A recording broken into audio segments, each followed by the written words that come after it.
أعوذ بالله من الشيطان الرجيم بسم الله الرحمن الرحيم إنا أنزلناه في ليلة القدر وما أدراك ما ليلة القدر ليلة القدر خير من 1000 شهر تنزل الملائكة والروح فيها بإذن ربهم من كل أمر سلام هي حتى مطلع الفجر صدق الله العظيم رب اشرح لي صدري ويسر لي أمري واحلل عقدة من لساني يفقهوا قولي اللهم أرنا الحق حقا وارزقنا اتباعه وأرنا الباطل باطلا وارزقنا اجتنابه اللهم وفقنا لما تحب وترضى اللهم ارحمنا بالقرآن العظيم آمين يا رب العالمين سبحانك لا علم لنا إلا ما علمتنا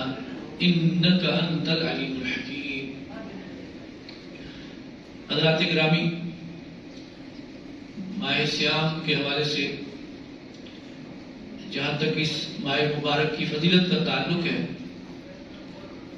اور اس کی جو برکات ہیں اور جو اس کے ثمرات ہیں ان پر بیان ہو بھی چکا ہے اور بار بار بیان کرنے سے یاد دہانی ہو جاتی ہے، لیکن آج ہم کوشش کریں گے کہ اسی ماہ مبارک کے حوالے سے جو اس کی فضیلت کا سب سے بڑا مظہر ہے، جو سب سے بڑا سبب ہے، اس کے بارے میں بات چیت ہو، اور وہ ہے قرآن مجید فرقان حمید۔ آپ کو یاد ہوگا پچھلے جمعے میں ہم نے سورۃ البقرہ کی وہ آیت آپ کے سامنے بیان کی تھی جس میں فرمایا گیا کہ شہر رمضان الذی انزل فیہ القرآن، رمضان وہ مہینہ ہے جس میں قرآن نازل کیا گیا ہے۔ سوال یہ پیدا ہوتا ہے کہ کیا قرآن یک بارگی رمضان میں نازل ہوا؟ نہیں، ہمارا ایمان ہے اور یہ بات جو ہے حقیقت ہے کہ قرآن مجید لگ بھگ 23 سال کے عرصے میں تھوڑا تھوڑا کر کے نبی اکرم صلی اللہ علیہ وسلم پر نازل ہوا ہے۔ یعنی قرآن بک فارم میں کتاب کی شکل میں نازل نہیں ہوا، بلکہ تھوڑا تھوڑا کر کے آیات کی شکل میں، کبھی سورت مکمل بھی نازل ہوئی ہے، مکمل صورتیں بھی نازل ہوئی ہیں، لیکن زیادہ تر جو ہے وہ آیات ہیں، اور پھر ان آیات کو صورتوں میں ترتیب دینا یہ اللہ تعالیٰ کے حکم سے نبی اکرم صلی اللہ علیہ وسلم نے کیا۔ ہمیں خوب معلوم ہے پہلی جو آیات نبی اکرم صلی اللہ علیہ وسلم پر نازل ہوئی تھی وہ سورۃ العلق کی ابتدائی 5 آیات، اقرأ باسم ربک الذی خلق خلق الانسان من علق اقرأ وربک الاکرم الذی علم بالقلم علم الانسان ما لم یعلم۔ یہ 5 آیات ہیں جو پہلی وحی سے متعلق ہے۔ تو گویا اس سوال کا جواب ہم نے دیا کہ قرآن ایک ہی دفعہ سارے کا سارا رمضان میں نازل نہیں ہوا۔ ہم نے کیا بات بیان کی کہ قرآن لگ بھگ 23 سال میں نازل ہوا ہے اور تھوڑا تھوڑا کر کے نبی اکرم صلی اللہ علیہ وسلم میں نازل ہوا ہے۔ البتہ قرآن مجید کے نزول کا آغاز ماہ رمضان مبارک میں ہوا ہے۔ پہلی بار جب اللہ تعالیٰ نے نبی اکرم صلی اللہ علیہ وسلم پر قرآن کی شکل میں وحی نازل فرمائی تو وہ ماہ رمضان تھا، اور مزید یہ کہ ماہ رمضان کی بھی ایک رات تھی۔ ابھی میں نے آپ کے سامنے سورۃ القدر کی تلاوت کی ہے، اور مقصد بھی یہی تھا کہ یہ ہم جانیں کہ سب سے پہلے نبی اکرم صلی اللہ علیہ وسلم پر قرآن مجید کی جو ابتدائی 5 آیات نازل ہوئیں وہ ماہ رمضان المبارک کی ایک رات جسے لیلۃ القدر کہتے ہیں اس میں نازل ہونا شروع ہے۔ اور لیلۃ القدر کون سی رات ہے؟ اس کے ضمن میں نبی اکرم صلی اللہ علیہ وسلم نے ہمیں فرمایا کہ اس رات کو پورے رمضان میں تلاش کرو۔ تعین کے ساتھ نہیں بتایا۔ کیوں نہیں بتایا؟ پہلی بات تو یہ کہ بس حضور کو کیا ہم سوال کر سکتے ہیں؟ آپ کی جو عظمت ہے ہم پوچھ سکتے ہیں حضور کیوں نہیں بتایا آپ نے؟ نہیں، ہم نہیں، آپ کا ادب مانے ہیں۔ اور دوسری بات یہ کہ اگر یہ بتلانا کوئی مفید ہوتا تو ضرور بتلاتے۔ اس کا مطلب یہ ہوا کہ نہ بتلانا ہی فائدہ مند ہے، اور پھر چونکہ حضور صلی اللہ علیہ وآلہ وسلم اللہ کے حکم کے تحت سارے معاملات کر رہے ہیں، تو اگرچہ آپ نے نہیں بتایا اور اللہ کو مقصود ہوتا، مطلوب ہوتا کہ بتلانا چاہیے، تو اللہ تعالیٰ خود اپنے نبی کو حکم دیتے گئے، نبی بتا دیجیے لوگوں کو یہ فلاں رات ہے، تو ایسا نہیں ہوا۔ اس لیے یہ میں اس لیے کر رہا ہوں نا، بہت سے لوگ پھر باتیں جب شروع کرتے ہیں نا تو وہ منفی ہو جاتی ہیں باتیں، ہمیں احتیاط کرنی چاہیے۔ کیا حضور کو کوشچن کر سکتے ہیں؟ نعوذ باللہ، یہ تو ادب کے منافی ہے۔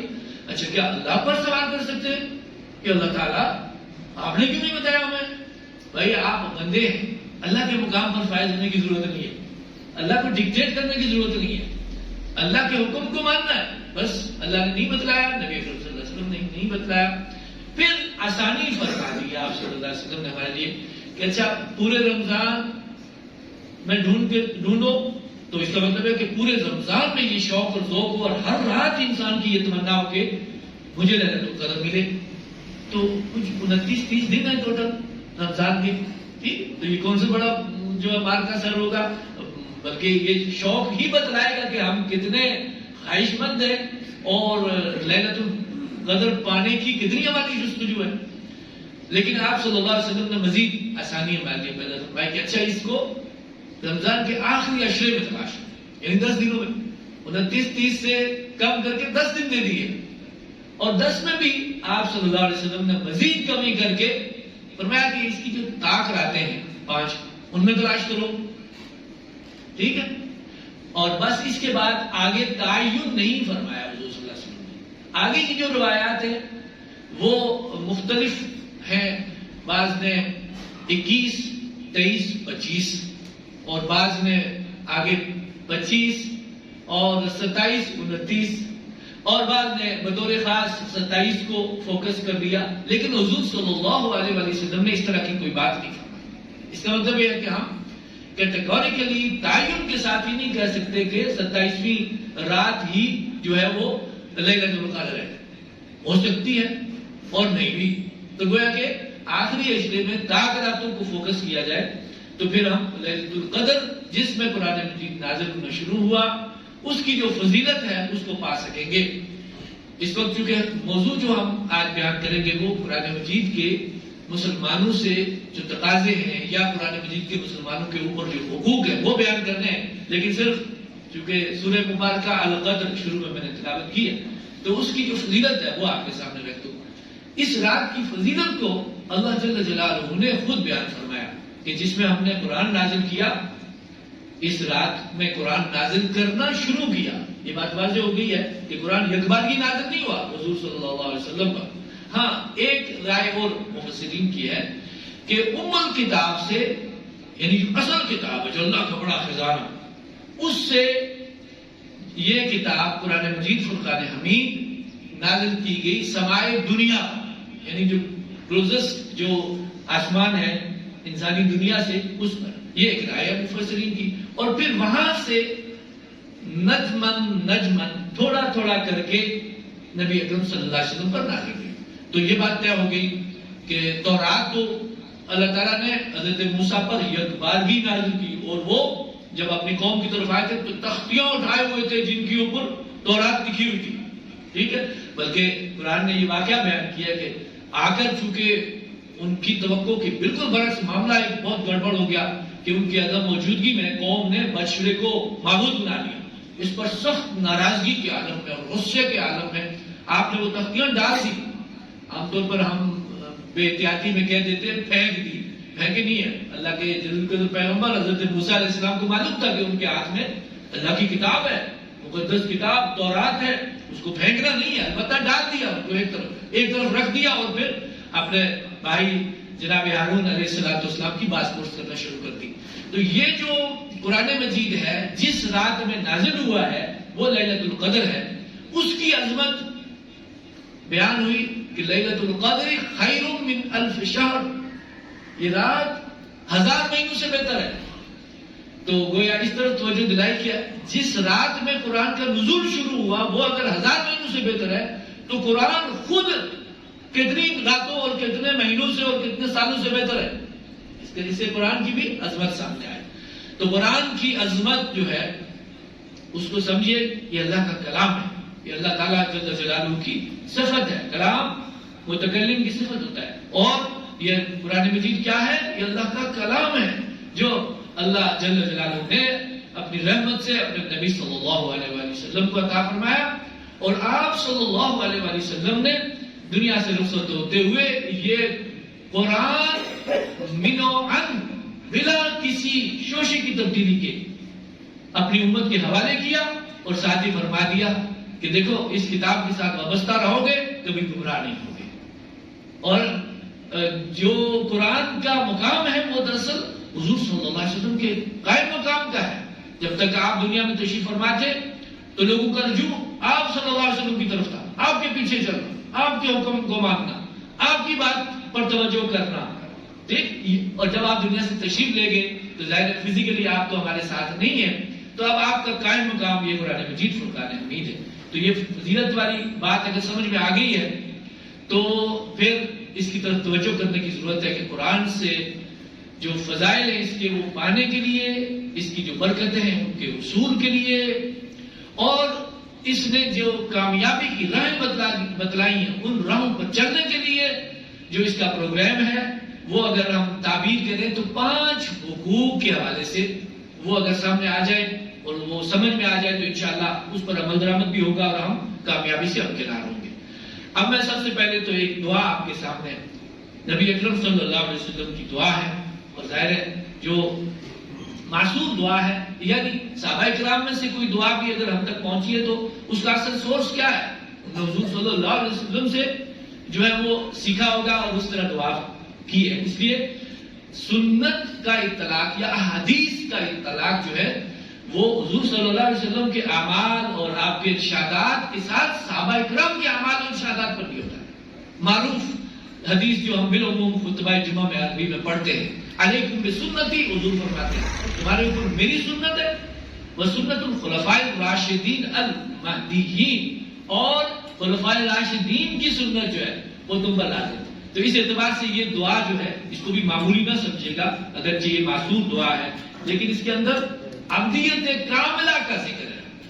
آپ سماعت کیجئے گا, ایک بندہ اور اس کو یاد کر لیجئے گا, اور جس کو چاہیے تو میرے پاس یہ دعا ہے, بلکہ یہ کتابچہ ہے یہ بھی میں یہاں رکھ دوں گا, آپ لوگ اس کو ملاحظہ کیجئے گا. یہ کتابچہ ہے ڈاکٹر اسرار احمد رحمۃ اللہ علیہ کا, اور اس کو تائید حاصل ہے مولانا یوسف بن حضرت مولانا یوسف بنوری رحمۃ اللہ علیہ کی 1970 نومبر 1970 کا واقعہ ہے کہ ڈاکٹر صاحب لکھتے ہیں کہ میں مدینہ منورہ پہنچا ہوا تھا, سعادت مندی اللہ کے نبی صلی اللہ علیہ وسلم کی مسجد میں پہنچنا, اور اس وقت حضرت بنوری رحمۃ اللہ علیہ وہاں پہ موجود تھے. تو ڈاکٹر صاحب نے انہیں یہ اپنا کتابچہ پیش کیا کہ حضرت اس کو دیکھ لیجئے, اگر اس میں کوئی چیز توجہ طلب ہے آپ بتلائیے گا تو میں جو ہے وہ تصحیح کر دوں گا.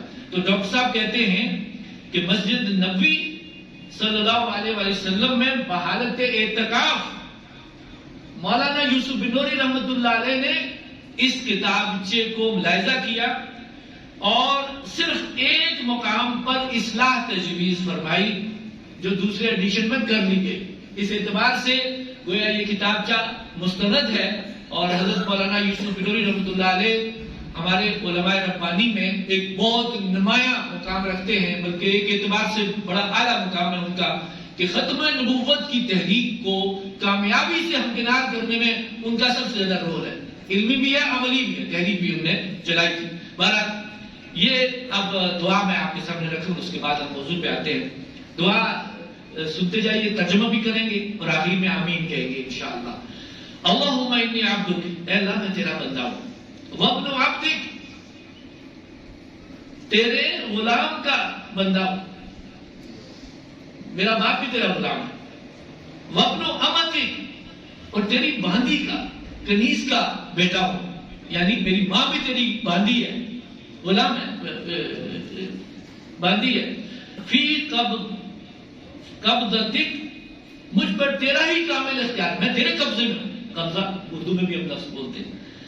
ناصیتی بیدک, میری پیشانی تیرے ہاتھ میں ہے, اللہ کا ہاتھ ہے, ہم اس کی طرف اشارہ نہیں کر سکتے, اس کا ہاتھ ہماری طرح کا نہیں ہے, بس وہ ہاتھ ہے جیسا کہ وہ ہے. اس لیے اللہ کی کوئی مثال ہے ہی ہے نہیں ہے نا، لیس کمثلہ شیء، لیکن ہم مانتے ہیں کہ اللہ کا ہاتھ، ٹھیک ہے، اور ہاتھ ہے اللہ کا، بندہ ہے مومن کا ہاتھ. اسی لیے اللہ نے یہ اعزاز مومن کو بخشا کہ جب وہ اللہ کی طرف سے اس زمین کے اوپر اللہ کے احکام پر عمل درآمد کرتا ہے تو اللہ اس کے کام کو اپنے فرماتا ہے کہ یہ گویا کہ میرا ہاتھ کام کر رہا ہے. تو یہ دعا آگے چلتی ہے، ماضٍ فی حکمک، میرے اوپر تیرا حکم نافذ ہے، میں تیرے ہی حکم سے زندہ ہوں، مجھے صحت سلامتی سب کچھ جو ملا ہے تیرے حکم سے. ماضٍ فی حکمک عدل فی قضاؤک، اور میرے معاملے میں تیرا فیصلہ بالکل مبنی بالعدل ہے، جو تو فیصلہ میرے لیے فرماتا ہے وہ عدل ہے. اسألک، میں تجھ سے سوال کرتا ہوں، اے اللہ میں تجھ سے سوال کرتا ہوں، بکل اسم ہوا لک سمیت بہ نفسک، تیرے ہر اس اسم پاک کے واسطے سے جسے تو نے اپنی ذات مقدس کو موسوم کیا ہے. کچھ نام ہم جانتے ہیں، کچھ ہم نہیں بھی جانتے. کیا اللہ کے نعوذ باللہ محدود ہے نام؟ نہیں، سارے وَلَهُ الْأَسْمَاءُ الْحُسْنَى، سارے اچھے نام اسی کے. آگے دعا کے الفاظ ہیں، او علمتہ احدا من خلقک، یا اپنی مخلوق میں سے کسی کو آپ نے تلقین فرمائے، سکھائے. او انزلتہ فی کتابک، یا اپنی کتاب میں ان سے نازل فرمایا ان کلمات کو. اب استأثرت بہ فی مکنون الغیب عندک، یا اسے اپنے مخصوص خزانہ غیبی میں محفوظ رکھا. یعنی جو اللہ کا جس نام کا جو ہے واسطہ دیا جا رہا ہے اس کے بارے میں یہ وضاحت ہے. اور اس کے بعد اب مانگا کیا جا رہا ہے مزید، ان تجعل القرآن، کہ تو بنا دے قرآن مجید کو ربیع قلبی، میرے دل کی بہار. آمین کہیے. قرآن کو میرے دل کی بہار بنا دے. ونور صدری، اور میرے سینے کا نور بنا دے. وجلاء حزنی، اور میرے رنج و غم کی جلا، میرے رنج و غم کا بداوا بنا دے. وذهب ہمی وغمی، اور میرے تفکرات اور غموں کے ازالے کا ذریعہ بنا دے اس کو. آمین یا رب العالمین. ایسا ہی ہو اللہ قبول فرما ہماری دعا. اب میں آپ کے سامنے 5 جو قرآن مجید کے حقوق ہیں، اور میں نے عرض کیا کہ ظاہر ہے ہمارے پاس جمعے میں وقت محدود ہوتا ہے، تو میں اختصار سے آپ کے سامنے رکھوں گا. یہ کتاب چاہے یہاں پڑھا ہوگا، آپ میں سے جس کو چاہیے بتا دیجیے گا، آپ نوٹ کر لیجیے گا، ہم مہیا کر دیں گے فری آف کاسٹ انشاءاللہ. رمضان میں اللہ تعالیٰ ہمیں اس کا اجر عطا فرمائے گا. ٹھیک ہے. ویسے تو آپ کو معلوم ہے آج کل ہمارے یہاں جو ہے وہ ہم مغرب سے اتنے زیادہ متاثر ہیں، تو ہم بھی یہ محاورہ استعمال کرتے ہیں کہ نو فری لنچ، کہ ادھر کوئی مفت کھانا نہیں دیتا. وہی ہم تو غریبوں کو کھانا کھلاتے ہیں اور کھلانا چاہیے. ہمارے مہمان آ جائیں تو اللہ کی رحمت آتی ہے. ہم یہ نہیں کہیں گے کہ فری لنچ نہیں دیتے ہیں، تو یہ نہیں. تو یہ انشاءاللہ کتابچہ مہیا کیا جائے گا ڈاکٹر اسرار احمد رحمۃ اللہ علیہ کا. اب میں آپ کے سامنے اختصار سے قرآن مجید کے جو 5 حقوق ہیں، دینی جو اصطلاحات ہیں قرآن و سنت کی، وہ بھی آپ کے سامنے رکھوں گا اور عام فہم. اس کا پہلا حق کیا ہے؟ اس کو مانا جائے. عجیب کتاب ہے نا، یہ سب سے پہلے منواتی ہے. اس کو تسلیم کرو گے یہ کتاب ہے من جانب اللہ. حالانکہ کسی دوسری کتاب کے بارے میں ہم پڑھ کے رائے دیں گے. آپ مجھے کوئی کتاب دیں، کوئی بڑے سے بڑا عالم دے، کوئی دانشور دے، اور مجھے کہے جی کتاب اس کے بارے میں رائے دیجیے، میں کہوں گی جی میں پڑھ کے رائے دوں گا، مجھے ابھی کیا پتا ہے کہ اس کے اندر کیا لکھا ہوا ہے. ٹھیک ہے. اس کتاب کے بارے میں نہیں جانتا تو میں رائے اس کو پڑھ کے دوں گا. اس پر کچھ تبصرہ نقد دینا ہوگا بعد میں کروں گا. لیکن قرآن مجید کے بارے میں کیا، پہلے اس کو مانو کہ یہ من جانب اللہ ہے، ان ھذا القرآن جاء من عند اللہ. تو یہ پہلی اصطلاح. اس کے لیے جو دین کی اصطلاح وہ کیا ہے؟ ایمان و تعظیم. قرآن مجید پر ایمان ہو اور اس کی تعظیم ہو. ہمارے یہاں عرب سے جب واپس آتے ہیں لوگ، وہاں جاتے ہیں کسی کام کے لیے، مزدوری محنت کے لیے، واپس آ کے تو ایک ادب چھوڑ دیتے ہیں. قرآن مجید ادھر رکھ لیا، ادھر رکھ لیا، کرسی پہ بیٹھے ہوئے پڑھ رہے تھے وہیں کرسی پہ رکھ لیا. یہ نہیں. ادب پہلا قرینہ ہے محبت کے قرینے میں. با ادب با نصیب. نوٹ کیجیے ہمارے یہاں کچھ چیزیں ایسی ہیں جو غلط بھی ہیں، لیکن ان میں جو آداب ہے، حضور کا ادب ہے. الحمدللہ آپ صلی اللہ علیہ وسلم کا نام نامی آئے تو دل سے جو ہے وہ زبان سے بندہ دل کی بات لاتا ہے صلی اللہ علیہ وسلم. ٹھیک ہے جی. تو یہ ایمان و تعظیم قرآن کا ادب بھی ہے. ٹھیک ہے. اور اس کا ادب یہ ہے کہ اس کو جو ہے بغیر طہارت کے چھونا نہیں ہے. اس کا مطلب یہ بھی نہیں ہے کہ کبھی بھی نہیں چھونا. ہم دوسری روش اختیار کر لیتے ہیں. قرآن کو پڑھنا ہے, ابھی اس کا حق بتاؤں گا. دوسرا, اس کی تلاوت کرنی ہے, اس کو پڑھنا ہے. اس کے لیے قرآن کے الفاظ دو نوٹ کیجیے گا, تلاوت اور ترتیل. حضور کو حکم ہو رہا ہے اتلو ما اوحی الیک, اور ترتیل ٹھہر ٹھہر کے پڑھنا, اندر اتارنا. اور تیسرا اس کا حق ہے اس کو سمجھنا اور اس پر غور و فکر کرنا. قرآن ہی کی اصطلاحات دو ہیں, تذکر اور تدبر. تذکر آسان ہے, تدبر ذرا مشکل ہے, لیکن یہ کرنا ہے, یہ اس کا تیسرا حق ہے. اور چوتھا کیا ہے؟ عمل کرنا ہے اس پر. عمل کے دونوں پہلو ہیں, انفرادی عمل بھی کرنا ہے اور ہر حال میں کرنا ہے, الا یہ کہ انسان معذور ہو جائے. اور اجتماعی عمل بھی ہے, اور دونوں مل کر عمل کی تکمیل کرتے ہیں. اس وقت امت کا المیہ یہ ہے, انفرادی سطح پر کسی نہ کسی درجے میں قرآن پر عمل کی کوشش کی جاتی ہے, اس میں بھی ذرا ڈھیلا پن ہے. لیکن اجتماعی سطح پر بہت خطرناک بات ہے, ابھی میں آپ سے عرض کروں گا. تو اس کے لیے اصطلاحات ہیں دین کی, حکم و اقامت, قرآن کے مطابق فیصلے, اور اس کو قائم, اس کے جو نظام ہے اس کو قائم کرنا. اور پانچواں حق ہے قرآن مجید کا, اس کو دوسروں تک پہنچانا, اس کی دعوت دینا, اس کا ابلاغ کرنا. اور اصطلاح کیا ہے؟ اصطلاح دو ہے, تبلیغ و تبشیر. حضور کا کام تھا بلغ ما انزل الیک. تو یہ 5 جو حقوق ہیں, اب اختصار سے ان کو دیکھ لیتے ہیں. سب سے پہلا, قرآن مجید کو مانا جائے. اس کو اصطلاح میں کیا کہتے ہیں؟ ایمان لانا. الحمدللہ اس وقت مسجد کے ہال میں ہم لوگ سارے یہاں مسجد میں موجود ہیں, ہم سب قرآن پہ ایمان رکھتے ہیں, ایسا ہی ہے الحمدللہ. ٹھیک ہے, لیکن ذرا توجہ کیجیے گا, ہمارا جو ایمان ہے نا وہ موروثی ہے. اس پر بھی ہمیں اللہ کا شکر ادا کرنا چاہیے. میں اس کو کوئی انڈرمائن نہیں کر رہا ہوں, لیکن میں جو بات آپ کے سامنے رکھنا چاہوں گا وہ یہ کہ یہ ہمارا جو ایمان ہے نا, یہ زبانی کلامی ہے, بس اقرار باللسان ہے. ہم مانتے ہیں قرآن اللہ کی کتاب ہے, ٹھیک ہے, لیکن ان ریئل سینس میرا دل بھی یہ گواہی دیتا ہے کہ اللہ کی کتاب ہے.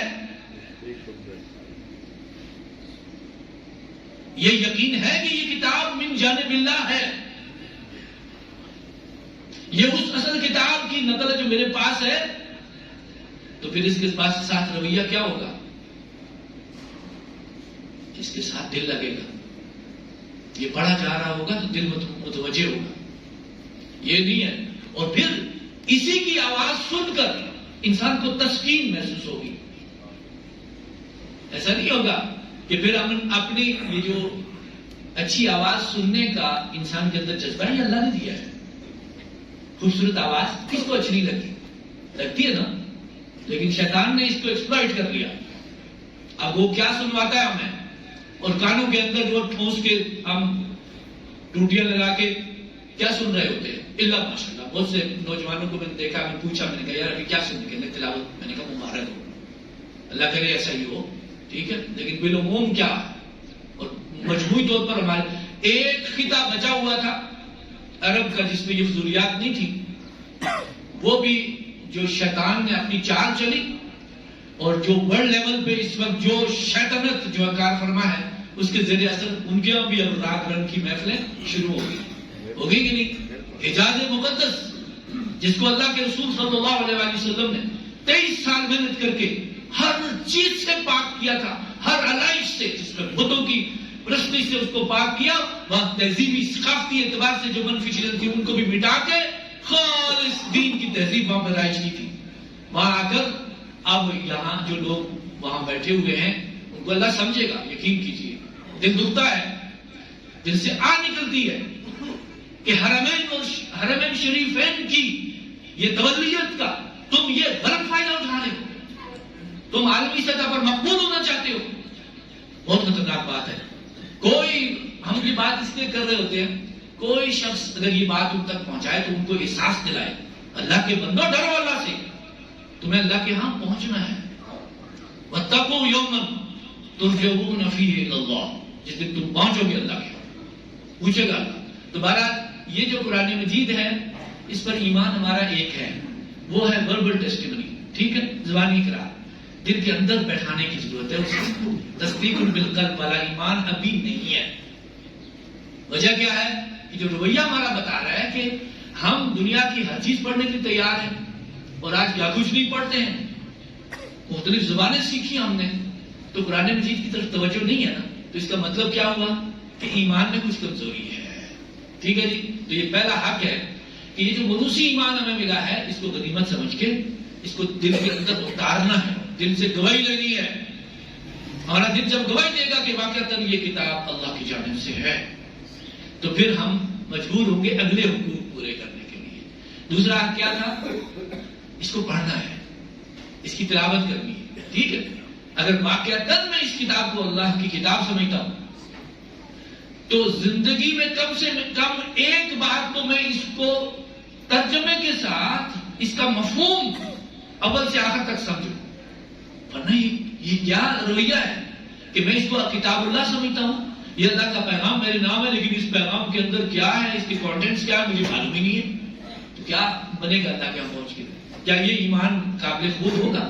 ہاں، کسی کو موقع نہیں ملا، اس نے سنا کہ قرآن اللہ کی کتاب ہے، اس نے کہا میں اللہ کی کتاب قرآن پہ ایمان لایا ہوں، اگلے جب میں مر گیا وہ تو کامیاب ہو گیا، لیکن جنہوں نے زندگیاں گزاری باقی سب کچھ پڑھا اور قرآن نہیں پڑھا تو واقعتاً یہ حق ادا نہیں ہوگا۔ چنانچہ نوٹ کیجئے قرآن مجید کی تلاوت کا جو معاملہ ہے اس کے لیے کچھ طریقے ہیں۔ پہلا کیا ہے؟ قرآن تجوید کے ساتھ پڑھا جائے، صحیح مخارج اس کے ہوں۔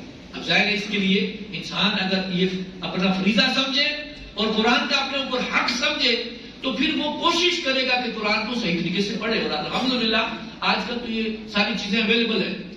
یہ جو آلے ہیں جو شیطان زیادہ استعمال کر رہا ہے اور نیٹ کے ذریعے اور اینڈرائڈ، یہ سارے ان کو اگر اس طرف اگر آپ استعمال کرنا چاہیں تو یقین کیجئے ایک طرح سے اللہ تعالیٰ کے ہاں ہماری بچت ہو جائے گی، ضرور ہو جائے گی۔ آپ جائیے تجوید کے قواعد لکھیے اور آپ کو نیٹ پہ ساری چیزیں مل جائیں گی، آپ کو الف سے لے کے یا تک اس کے تلفظ جو وہ کر کے دکھائیں گے مخارج، تو پھر کیوں نہ سیکھیں آپ۔ تو تلاوت اس کے لیے مخارج کی صحت کے ساتھ تجوید کے ساتھ، تجوید چونکہ اگر قرآن پڑھنا فرض ہے جیسا کہ فی الواقع ہے، اس لیے امام ابن تیمیہ رحمۃ اللہ علیہ نے تو عربی زبان کی تحصیل کو بھی واجب قرار دیا ہے۔ کیوں؟ اس لیے کہ قرآن کا فہم جو ہے واجب ہے، تو زبان کے بغیر واجب تو نہیں ادا ہوگا۔ تو یہ جو حق ہے اس کو ادا کرنے کے لیے تجوید۔ دوسری بات، روزانہ اس کی تلاوت کرنا، صبح شام اس کی تلاوت کرنا، اہل ایمان کی خصوصیت ہے۔ یتلونہ حق کا تلاوت ہے، اس کی ایک تلاوت کا حق ادا کرتے ہیں، اور آنا اللیل و آنا النہار، صبح شام کرتے ہیں تلاوت۔ یہ نہیں کہ صرف رمضان آنے پہ پورے 11 مہینے یہی معمول ان کا ہو، رمضان میں اس میں شدت آ جائے، ٹھیک ہے، اس میں زیادہ ہو جائے۔ تیسری بات یہ ہے اس کو اللہ کا کلام سمجھ کر پورے ادب آداب کے ساتھ، یہ نہیں، یہ کتاب اس طرح نہیں ہے کہ جناب آپ لیٹ کے جو ہے وہ کسی دوسری کتاب کی طرح جیسے ناول پڑھتے ہیں، نہیں، آداب ہے اس کے، ٹھیک۔ اور اس کے ساتھ ہی اس قرآن کی تلاوت کا حق ادا کرنے کے لیے جہاں دیکھ کر قرآن پڑھا جائے تو وہاں زبانی یاد کرنے کی کوشش کی جائے۔ ہمارے ہاں یہ رواج ہو گیا کہ جی بچوں کو حفظ کرانا ہے، ٹھیک ہے، اچھی بات ہے، یہ بڑی سعادت کی بات ہے، لیکن بڑوں کو بھی حفظ کرنے کی کوشش کرنی چاہیے، اس کے لیے ٹارگیٹس رکھے جائیں۔ 30واں پارہ جو ہے وہ ہر مسلمان یاد کر لے تاکہ نماز میں سہولت سے ایک سے دوسری سورت پڑھ کے ہر رکعت پہ الگ الگ صورتیں پڑھی جائیں، اور فضیلت والی صورتیں ہیں ان کو پڑھا جائے۔ سورہ رحمان اس کا ایک صوتی آنگ ہے، اس کو یاد کر لیا جائے، سورہ یاسین اس کو یاد کر لیا جائے، سورہ واقعہ، دیگر سورۃ الملک ان کو یاد کر دیا جائے۔ اس کے ساتھ ہی اب حضرات جو اگلا حق ہے قرآن مجید کا، میں نے عرض کیا تھا کہ ہمارے پاس یہاں وقت محدود ہوتا ہے، بنیادی خاکہ میں نے آپ کے سامنے رکھ لیا ہے، اور 2 باتیں اور عرض کر کے بات کو مکمل کرتے ہیں، باقی انشاءاللہ کوشش کریں گے اگلے جمعے کا موقع ملے۔ وہ یہ کہ یہ قرآن مجید اس پر عمل درآمد کرنا، سمجھنا بہت ضروری ہے۔ سمجھ کے بغیر جو ہے عمل نہیں ہوگا، اور عمل کے بغیر جو ہے قرآن کا حق ادا نہیں ہوگا۔ اس لیے قرآن مجید کا ترجمہ ہر مسلمان اپنے اوپر لازم کر لے کہ میں نے اس کو پڑھنا ہے، تاکہ سرسری طور پر مجھے معلوم ہے کہ قرآن کس چیز کا حکم دیتا ہے، کسے روکتا ہے. بہت سے امور ہمیں معلوم ہوتے ہیں، جیسے ہم نماز پڑھتے ہیں تو ہمیں معلوم ہے قرآن کا حکم ہے، ٹھیک ہے. اس کی تفسیرات حضور کے ذریعے سے ہم نے سیکھی، قرآن کی جو حیت ہے وہ حضور سے سیکھی ہم نے نا. حضور نے حکم دیا صلو کما رأیتمونی اصلی. اسی طریقے سے قرآن کا فہم ذرا اور گہرائی میں اتر کر اور اس پر تدبر بھی کرنا. اچھا، یہاں میں آپ کی سہولت کے لیے عرض کر دیتا ہوں. دیکھیے، زبان کا بیریئر ہے، اس میں کوئی شک نہیں ہے، لیکن جو لوگ اردو سمجھ سکتے ہیں، پڑھ سکتے ہیں، بول سکتے ہیں، ان کے لیے اتمام حجت ہو گئی ہے. ایک سے ایک بڑھ کر ترجمہ اور لیٹسٹ اردو میں اور روح قرآنی کو کے قریب ترین تراجم آپ کو اردو میں ملیں گے. بہت عمدہ تراجم ملیں گے.